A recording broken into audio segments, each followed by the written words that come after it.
We are. Well, hello, welcome everyone.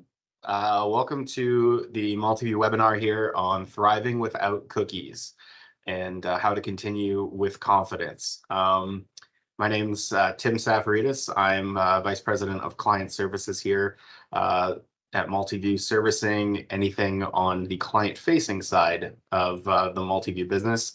I'm joined with my two colleagues here, Frank Rosenstern, also VP of Client Services, handling anything on the internal side and data-driven side of MultiView, here to assist all of our needs, as well as Yariv, our Chief Strategy Officer here at MultiView, who is here to lend his expertise as well in terms of where MultiView is positioned to handle the cookieless environment, as well as what it means for the variety of product lines that MultiView offers, and really how we're positioned to handle this. So we're very much looking forward to presenting to all of you.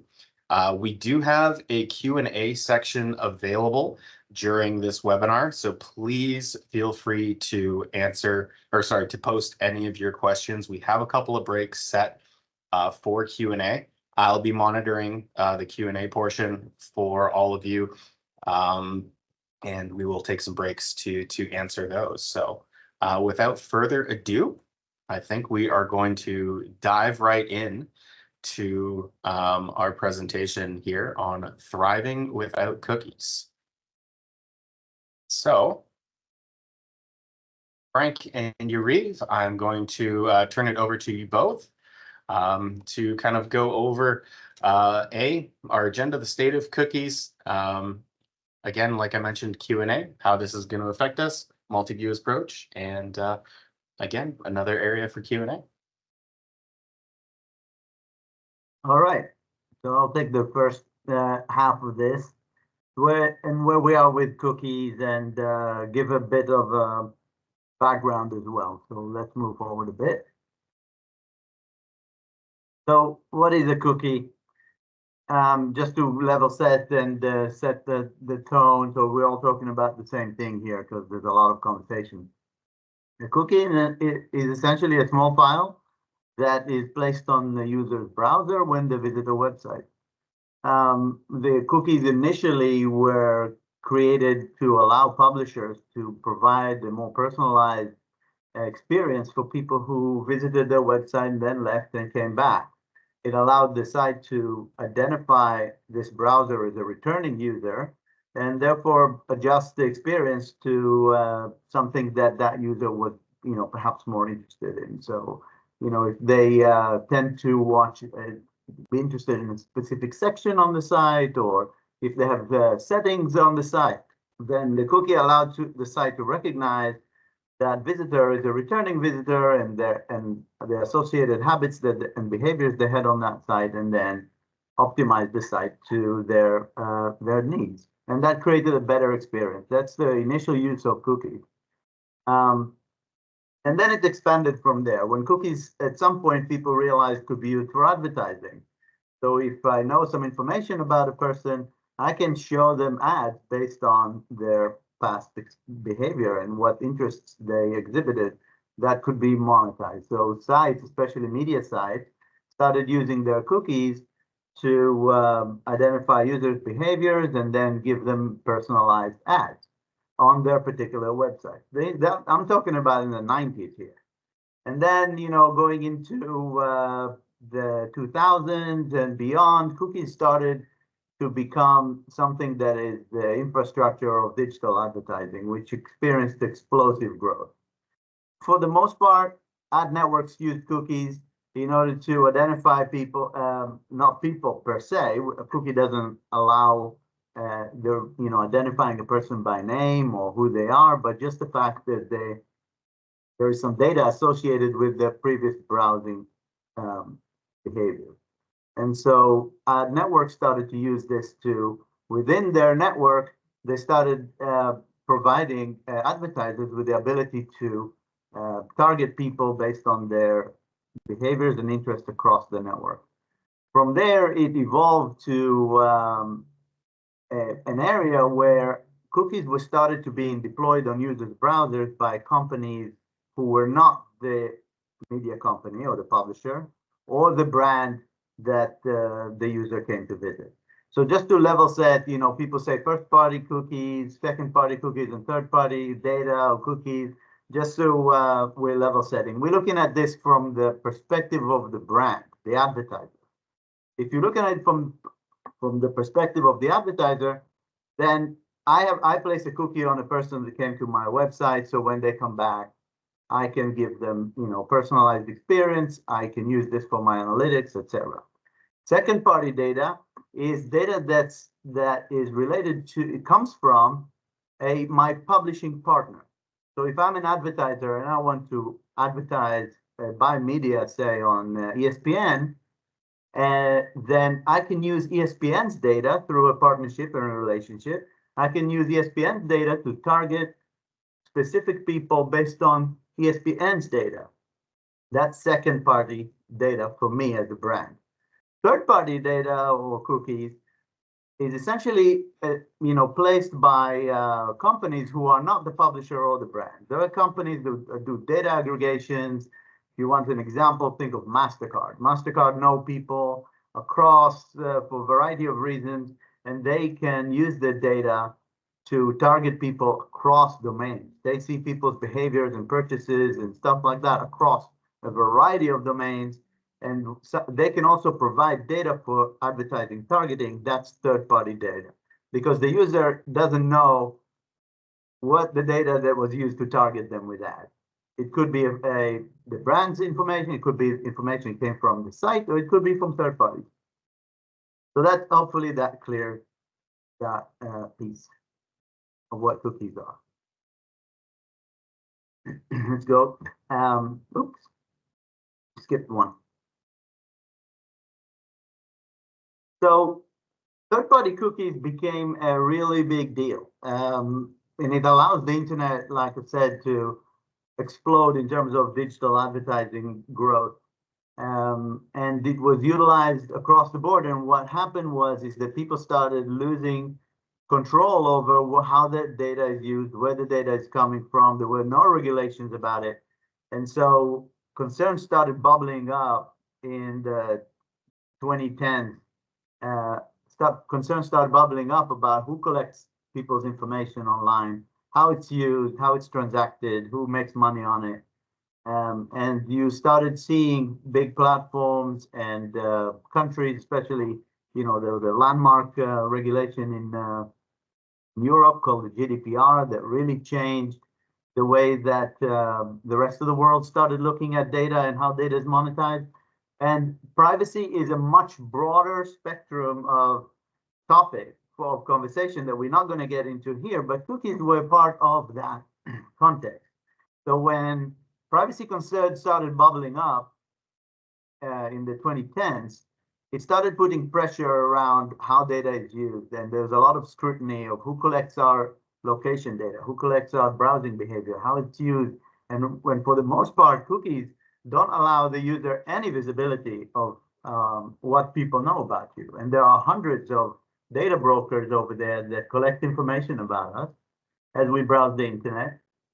And the ones who use third-party cookies, and most of the concern came from that area.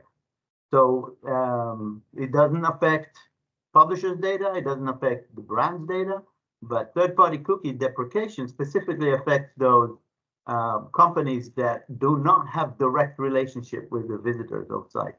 They're the ones who aggregate data and make that data available for advertisers to use when targeting. Okay, so I think we have for anyone who has questions so far before we continue. That's great. Thank you, Yariv. Let's see, I don't have anything in the Q&A as of right now. Okay. I'll give everyone a moment if anyone has any questions about we do have a question here. I have a question here from Betty. How long do companies keep your information? So it depends. There are different cookies and they have different what's called the window, look back window. of how it's used, most cookies for advertising are set to 30 days, or until somebody goes to their browser and deletes that cookie, and then that data is gone. But for most of the cases in advertising, when a cookie is placed, it's good for 30 days. Okay, so in other words, people need to come back to the site and visit it. And we're gonna get to more on how that is changing. Right, cookies have a time limit, but that is changing because cookies, as I mentioned before, they're used to identify browser behavior. But when the cookie starts being matched into data that is a bit more robust or comprehensive, then that data becomes a lot more persistent. Meaning, if I know your details, your name, and all sorts of other information because you provided it to me at some point because you came to my site and you downloaded ebook or something like that, and you filled the form, you provided me information. Now I know your name and I can associate it to that cookie. So even when you delete that cookie, the data that I now have about you is persistent. So the cookies themselves were just an easy identifier, for a short period of time, but the world has moved a lot more towards persistent identifiers, and that's what we're moving on to talking about now. Next slide, Tim. Absolutely.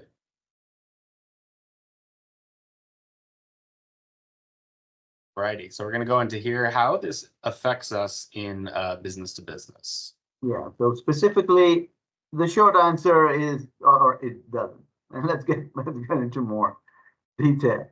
So cookies were really useful for consumer brands who need to reach a lot of people across a lot of websites. So that's what the industry coins as cheap reach. It's a very easy way. I want to reach people based on a specific piece of information, say that they visited the soccer section on ESPN, and I sell soccer shoes. So I want to target those people. I don't care where I'm targeting them, wherever that cookie pops up, and I can identify that person has been to that site with my third-party cookie, I want to serve them an ad. And that basically is cheap reach. I want to reach as many people as possible. So think fast food, think travel, apparel, companies that their problem is not very niche audiences like we have in B2B. Their problem is reaching as many people as possible and showing them that they need reach, and reach is expensive. And what cookies allowed to do is to reach those people programmatically across the web, no matter where they were.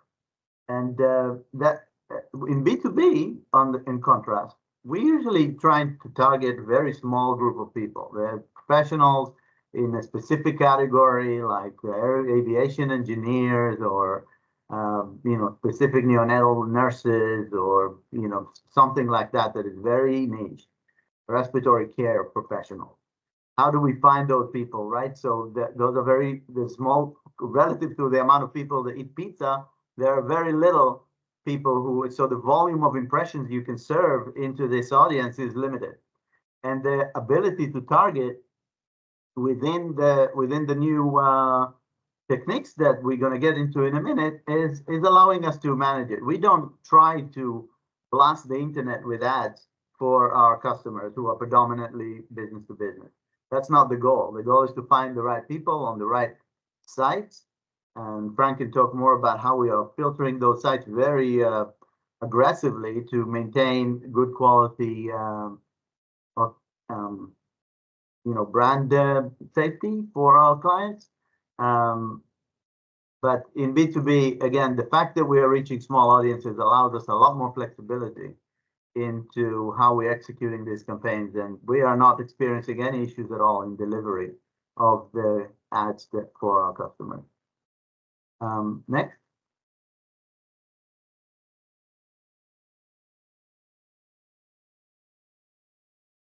Oh, yeah, this one. So this is something that started happening in the last 5 to 10 years. Most of our experience on the internet today is done through what's called a logged in environment. So almost everything you do when you open your Chrome browser or your Safari browser, you are logged in to a system that already knows you. So when you're logged into Chrome, Google knows you already, no matter what website you're going to. You're in a logged in environment. Other ecosystems, and those walled gardens that I'm talking about are these closed ecosystems. They are, for the most part, associated with the large platforms out there. So Google, which includes a huge chunk of the internet, and YouTube. It includes Meta, which is Instagram and WhatsApp and Facebook, of course. It's Amazon and all their affiliate network. TikTok, LinkedIn, Apple, etc. Those are all closed environments that know you without cookies.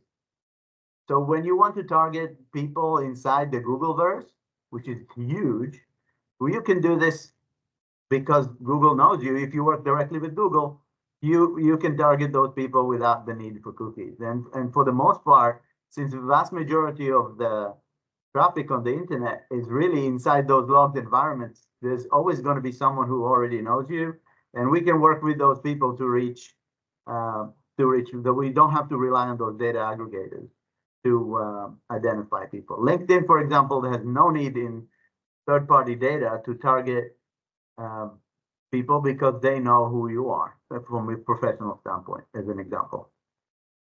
And it has benefits, right? That they have data, and it makes it easy, and they're usually maintaining privacy compliance within each one of those networks separately.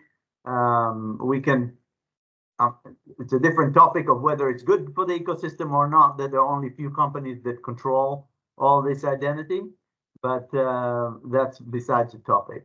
On the opposite side, from an advertising standpoint, it makes it a bit more difficult for people who try to reach their audience across networks, because they have to work with each network in a silo.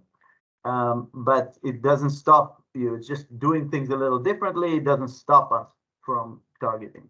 So we're not really already relying on cookies in order to execute the campaign for our customer. And I think next slide, I'll hand it to Frank.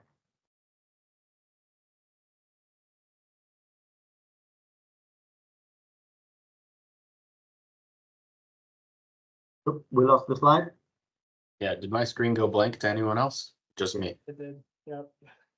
All right, technical difficulties. One moment.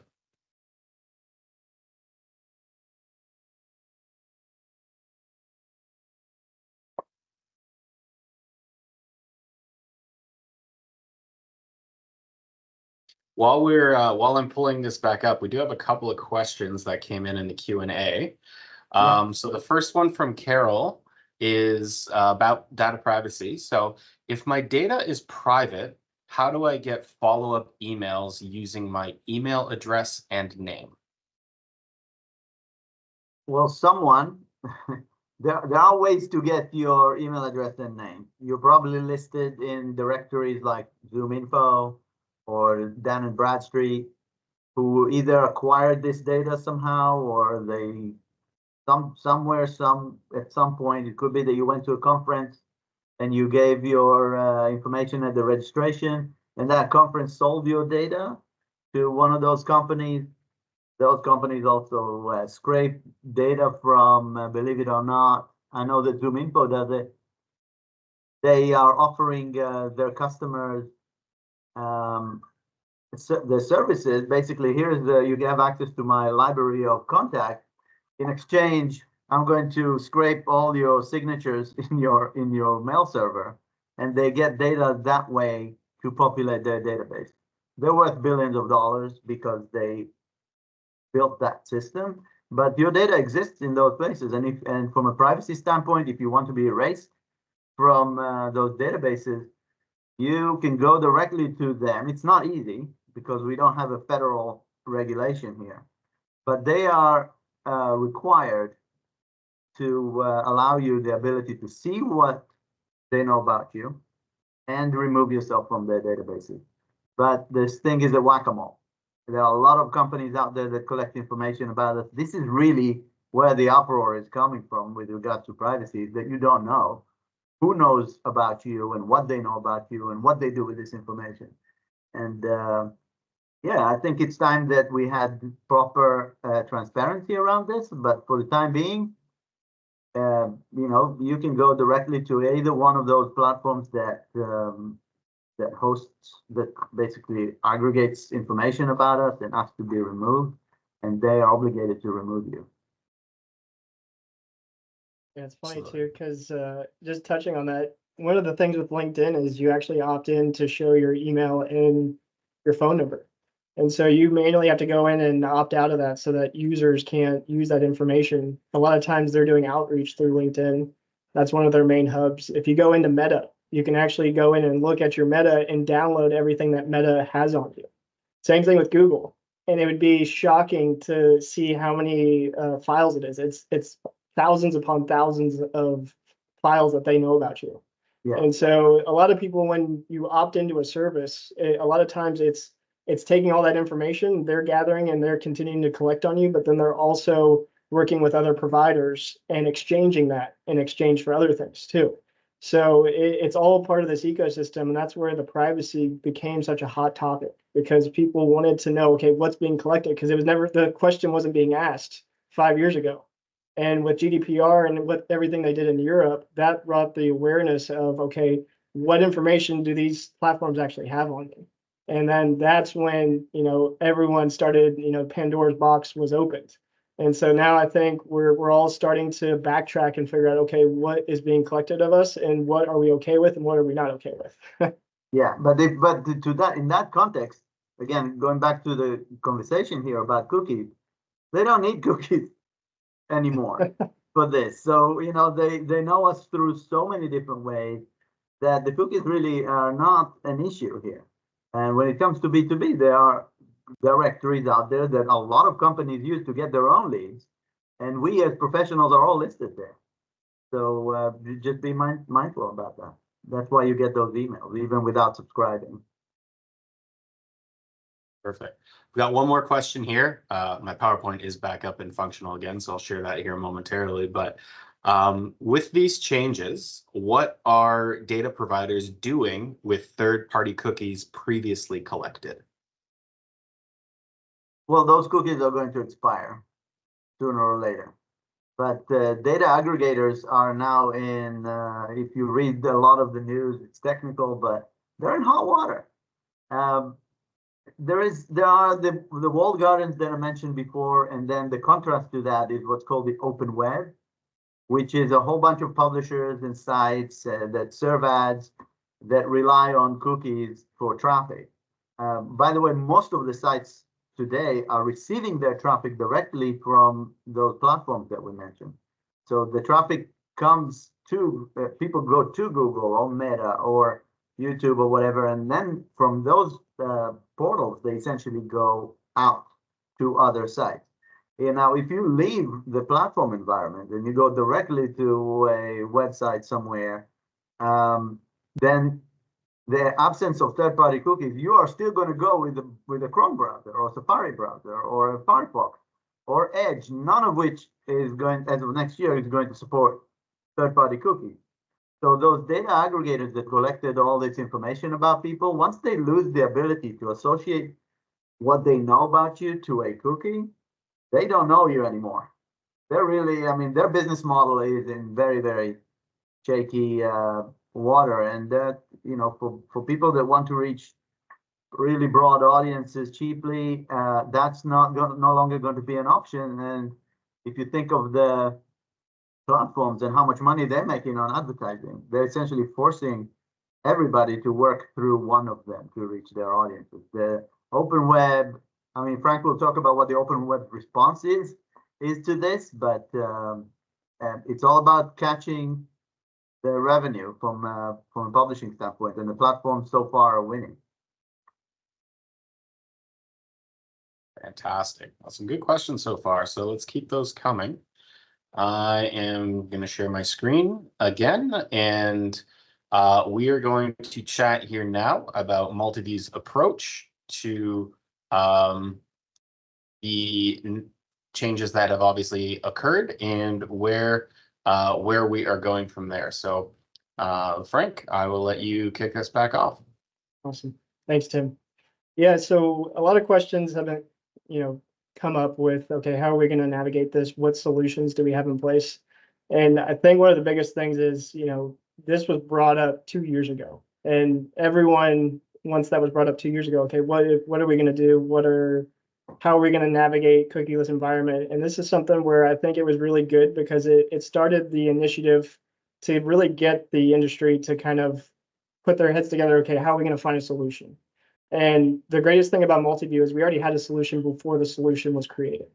And so with that, we already have our partnerships with our associations. And I think that is the most unique thing to MultiView, and what we can provide is our relationships with our associations and having that direct access through them as a publisher.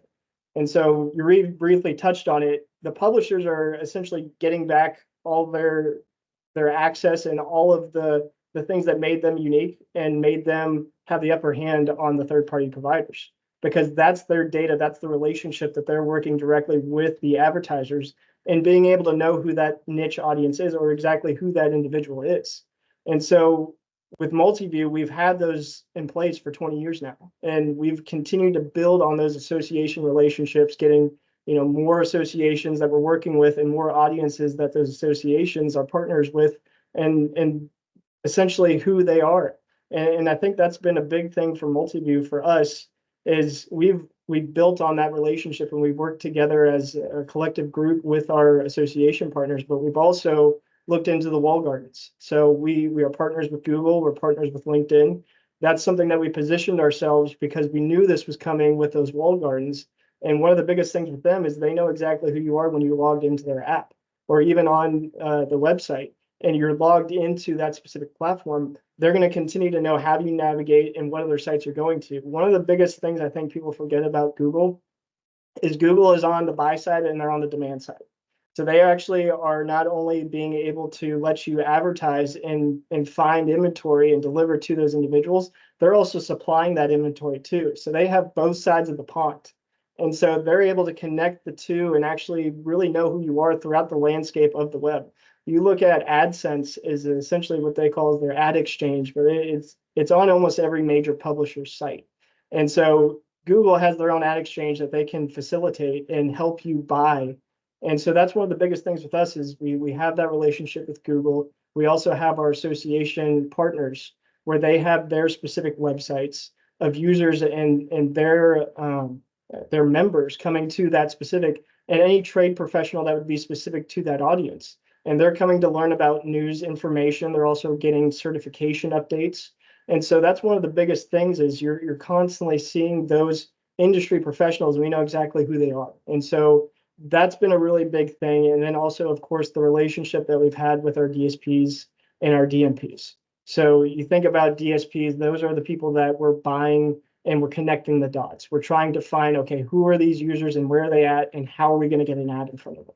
And so with that relationship with our DSPs, they've been looking at ways of how they can navigate these waters and what new data sources we can reference to and actually see, okay, how can we connect the dots and make sure that we're continuing to deliver to the right people? But also the DMPs, the data management platforms. And I know I'm kind of going into a lot of the details, but these people are the ones that you're able to retain your audience and then find ways to deliver to them. And that's one of the big things that we've been doing is constant communication, seeing what they're doing on their end. What technology are we doing? What type of sandbox or open environment do we have that we're utilizing so that we can continue to have that visibility? And then, of course, our diverse targeting options. And so, like I briefly touched on, the proprietary data that our associations have, that is something that you can't go anywhere and find. That is unique to those associations and the partnership that we have with those associations. You're not going to find that on any DSP or any ad agency and be able to target those individuals. So that is something where we're able to maneuver and adjust and hit those targeting options and having a wide array of channels. I think one of the biggest things with digital advertising is we've adjusted with so many different channel types. You originally had display, now we have video. Now we have connected TV. Now we have DOOH.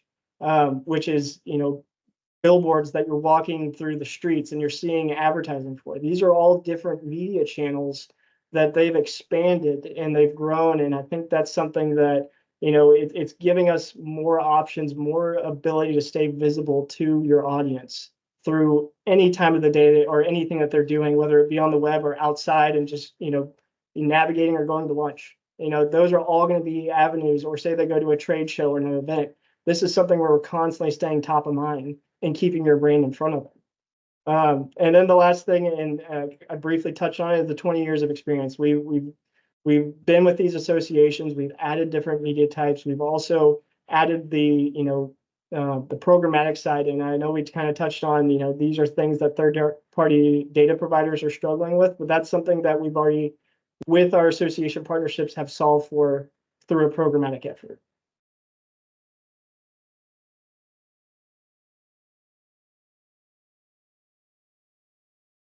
And then going into the cookieless solution. So I briefly touched on our partnerships and our vendors, as well as our associations, and what we're trying to do to essentially, and this has been a hot topic between the entire ecosystem and just digital advertising in general, is how are we working together? And I think one of the biggest things that you think about cable, that's one of the biggest analogies that I always use is cable. You used to have all your services, all your providers, and it was all in one place. And it was easy to handle. Everyone knew who you were. But then you had all these streaming services, and they started to branch out, and they wanted to own their own data. They wanted to know who you were and how that was happening. And so the cookies was essentially a bridge, and then it went to the walled gardens. But now that the cookies are going away, this is something that the environment and everyone within the ecosystem is finding ways to identify those users, not through cookies. And so one of the big changes was the Unified 2.0. This is something that Trade Desk was one of the front runners of essentially creating this technology or this capability.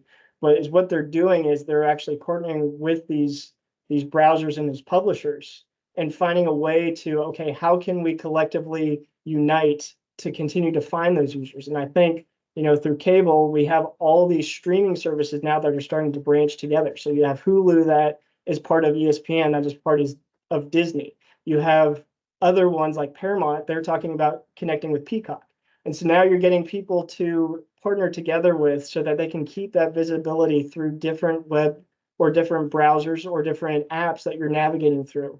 And one of the biggest things with that is you're always going to be connected. I think us as individuals, we always want to stay logged into whatever source we're going to on a daily basis. Like, how often do you log out of your Outlook or your Gmail and then are like, okay, I'm done for the day, I'm going to log out? You're never going to do that. If anything, you're going to make it so efficient that you're actually able to go back into that without ever having to. And a lot of times you apply your password to your cloud so that you never have to worry about remembering all your passwords, especially if it's a platform that requires you to update your password every 6 months.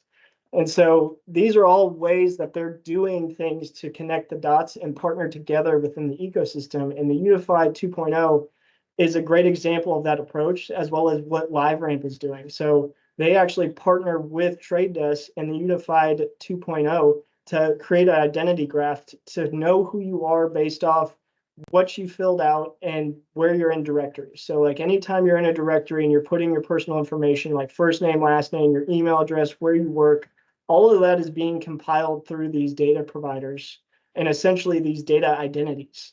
And they're working together to connect the dots, make sure that those are going to be still seamless and intertwined. And it's not something where they're going to lose visibility. And I think that's one of the big things is you go from publishing, or I guess you could say, if you go from publisher to publisher, how are you going to connect those if they don't work together? And so this has been one of the big changes in the industry. And these are the two biggest identity graphs that they're actually come to market with to facilitate and get around, a cookieless environment. But then you got Google over here that's saying, okay, we're not going to make this change just because we want to. It's more of this is going to be more beneficial from a privacy standpoint to make sure that users are getting their privacy back and that we're actually doing everything in our power to make sure that they feel comfortable and they're okay with it. But we're also doing it because we understand who you are, we know who you are, and we know how you navigate. And that's something where they're constantly knowing where you're at based off your Gmail, based off anything that would be specific to a Gmail property or Google property, and that's being facilitated and tracked through. So through the Google ID, you go to the Google search engine. A lot of times you're logged into Gmail, and so that's how they know you as well. So those are all going to be ways that they've done it. But Google has also said, okay, let's give these providers the ability to test it before we just go cookieless. So they have the Google Privacy Sandbox. And this is where a lot of DSPs, a lot of data providers and publishers are going to connect the dots to make sure that tracking is still possible. The Google Sandbox is an open environment and it's a clean room. And so it's a way for them to test their technology and make sure that they can continue to see who you are and how you're navigating and making sure that they're not having that fall off. And so those are the four major solutions. And we have partnerships with all these solutions. And that's what we've been working with closely is those vendors and making sure that we have full visibility in any tactic that we run to ensure that we have the same tactics that we're going to have even after a cookieless environment. So in a nutshell, third-party cookies allowed the industry to see people across domain. It's basically an identity resolution to see people across domain. With that gone, there are other means to identify people across domains and still continue to deliver advertising that's targeted without the need of cookies. So the only thing that changed here really is the technicality on the back end by which we identify those people. And the conversation around whether it's fair or not, or private or not, or the whole legislation around privacy is the jury's still out, right? We still, there's constant headways about this of whether the existing solutions that we have should be legitimate or not. The cookie is just, one step that changed. That the only thing that's changing now is that Chrome decided to join the party and block it after everyone else already have. And so this is the juncture that we're in. But it's by no means the end of the process, and we are in a very fluid environment of trying to find ways to continue doing what we're doing, and so far it's working through other means. So that's where we are today. Don't expect this to settle.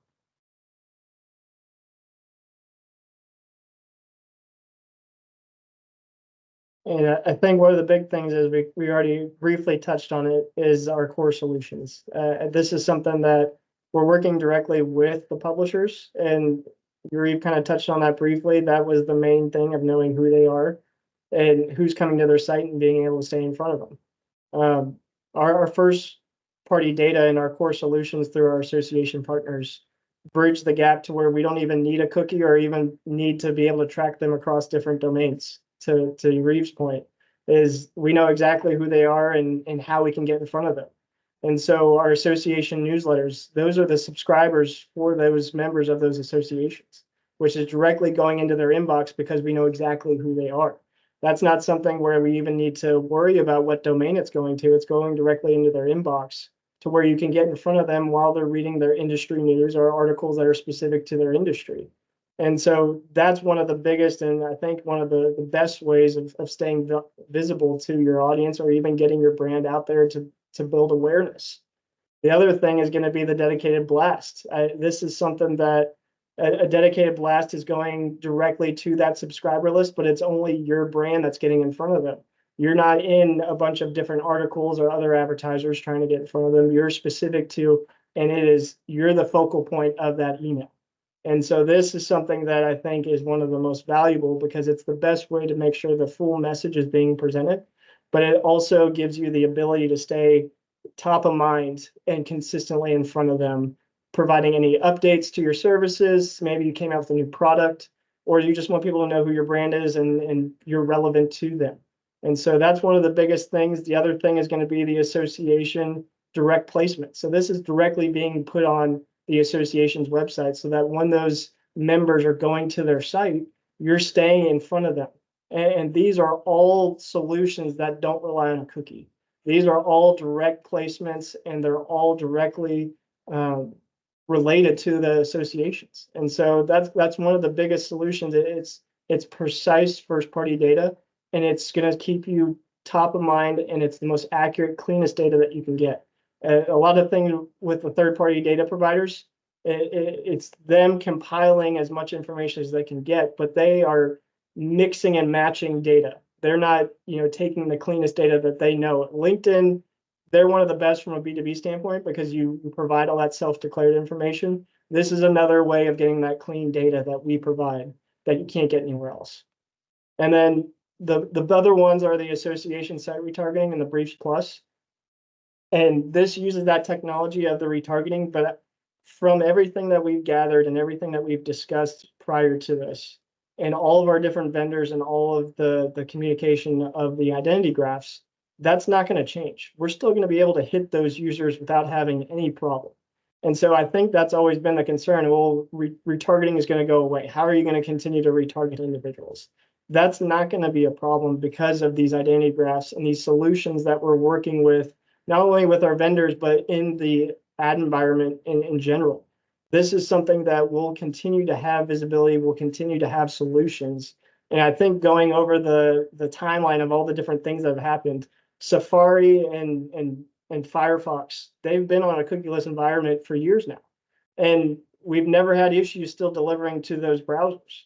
And so just because Chrome is the last to the party doesn't mean that it hasn't already been something that's top of mind or relevant. So those are the main core solutions that is unique to MultiView and a way to get around even worrying about a cookieless environment. This is something that is going to be a solution, continue to be a solution. And even if a cookieless environment does have a small impact, this is going to have the same impact with no change. There will be no downside to a cookieless environment.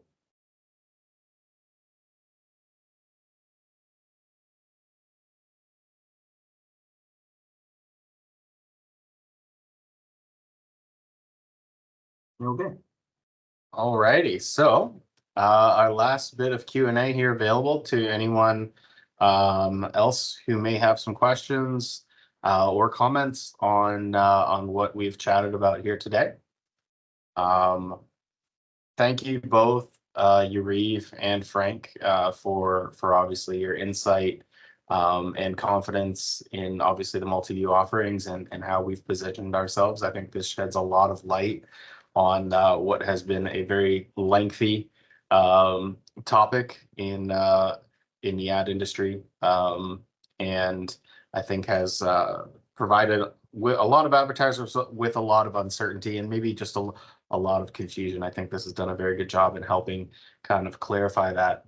To everyone who's attended here today, thank you so much for attending and for your questions. We do have one more question here. Is there anything we should be doing now with our websites to prepare for these changes? Well, from a cookie standpoint, I mean, Frank can talk about GA4 and how that environment is maybe changing. But from your website standpoint, my guess is that you're asking from a privacy standpoint and not necessarily from a third-party cookie standpoint, unless you're a publisher and you're monetizing your content with third-party data, in which case, yes, you do need to do something, but I doubt that's the case. If you're a brand and you need to make adjustments, then I think that staying on top of the new regulations, the privacy regulations, is important. There's a lot of people out there who will tell you what you should do, what you shouldn't do, and just so you can pay them a buck. I cannot give legal counsel here, but I think that it's important to stay on top of where the legislation are, especially in your state. My advice is to, when it comes to collecting people's data, is to be very stingy about it. Only look at what you really have to know and try to keep it as anonymous and secure as possible, and be transparent in your privacy policy about how it's used, especially if you have customers from Europe or you have employees in Europe, which complicates things even more. By all means, I refer you to the privacy policy in multiview.com. If you want to see an example of something that just passed I just yesterday finished the recertification with the Department of Commerce. So you can take a look at this as something that they have approved as far as format, the transparency of what we do and how we do it. It's a good practice to have a solid privacy policy like that.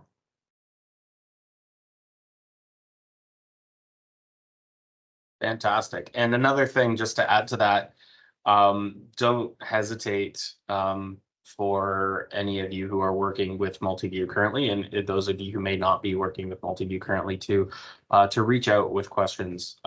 We are here to support all of our clients as well as our potential future clients as well in assisting and making as easy and simple a transition as possible during any digital marketing legislation or just changes in the industry as possible. We have the expertise and the tools in order to execute seamless advertising campaigns and successful advertising campaigns, and we welcome any questions that you may have. So if you have ones that come after this presentation or in the future, please do not hesitate to inquire with your existing contacts at MultiView if you are someone who is working with us currently, or through our contact forms on multiview.com, as Yuri had mentioned. All great ways for us to contact with you and to get you the information that you need. I'll give another minute here to see if there are any other questions. Otherwise, thank you so much again for everyone who attended. We look forward to continuing to work with those of you who are, and look forward to meeting any new clients in the future. And thank you again, Yuriv and Frank, for your expertise and knowledge on this subject. It's obviously one that that's not going to go away, so it's always excellent to learn more and I think calm everyone's nerves. So I think in the spirit of this, everyone go get yourself a cookie at your local coffee shop or bakery, and think enjoy those forms of cookies, because the rest of them are going away. Thanks, Tim. Awesome. Thanks so much, everybody. Have a great day. Thanks, everyone. Thank you. Bye-bye.